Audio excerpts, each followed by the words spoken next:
রমজান মাসের শুরুতে নতুন করে আবার রমজানের চাঁদ উঠাইয়া আল্লাহ আবার ডাক দিছে, ইয়া আইয়ুহাল্লাযীনা আমানু, হে ঈমানদার, আমি তোমার রব বলছি, আমি তোমার আল্লাহ বলছি, বান্দা 11 মাস তোমারে ডাকছিলাম গুনাহ ছেড়ে দিতে, নেকি অর্জন করতে, আদেশ পালন করতে চেয়েছিলাম তোমার জন্য তাকওয়া। আচ্ছা বান্দা, ঠিক আছে, শয়তানের প্ররোচনায়, নফসের ধোকায়, দুনিয়াবি হাজারো ব্যর্থতায় তুমি পারো নাই, কমতি হয়ে গেছে, ঘাটতি হয়ে গেছে, গুনাহ ছাড়তে পারো নাই, গুনাহ বেশি হয়ে গেছে, নেকি কম হয়ে গেছে। যাও বান্দা, সব বাদ দাও, আমি আল্লাহ তাআলা সব ভুলে গেলাম, সব বাদ দিলাম। এবার আমি আবার নতুন করে আমি আল্লাহ তোমাকে সুযোগ দিতে চাই। একটি মাস, আইয়ামাম মা'দুদাত, একেবারে গুনাহ গুনাহ। কোরআন শরীফের আয়াত, আল্লাহ বলছে আইয়ামাম মা'দুদাত, একেবারে গয়না গয়না, গুইনা গুইনা তোমারে 30 দিন, 31 দিন লাগবে না, 32 দিন লাগবে না।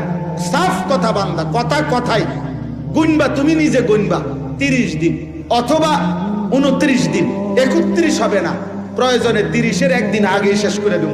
29 বা 30 দিনে গোনা এই একটি মাস তুমি, আবারও বলছি, 11 মাসের ভুল ভ্রান্তি ছেড়ে দিয়ে নতুন করে ঘুরে দাঁড়িয়ে তুমি পিছনের সব ভুলে একটি মাস মাত্র গুনে গুনে গুনাহ বর্জন করো, আমি আল্লাহর ইবাদত করো, 5 ওয়াক্ত নামাজ পড়ো, গুনাহ ত্যাগ করো, হারাম ত্যাগ করো, দিল জবান চলাফেরা আচরণ উচ্চারণের হেফাজত করো, রোজা পালন করো, সুবহে সাদিক থেকে সন্ধ্যা পর্যন্ত যাবতীয় খাদ্য পানীয় স্বামী স্ত্রীর বৈধ মেলামেশা থেকে বিরত থাকো, সবগুলো গুনাহ ছেড়ে দাও, আমার জিকির, আমার তেলাওয়াত, ইফতার, সাহারি, তাহাজ্জুদ, তারাবি, ইতিকাফ, এই আমলের মধ্যে লেগে থাকো।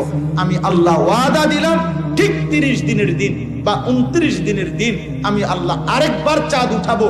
ওই নতুন চাঁদ উঠলে, ঈদের চাঁদ উঠলে তোমারে 30 দিনেই আমি মুত্তাকি বানায়া, গুনাহ থেকে মুক্ত করাইয়া 30 দিনের মাথায় জান্নাতের ফ্লাইট ধরায় দেব।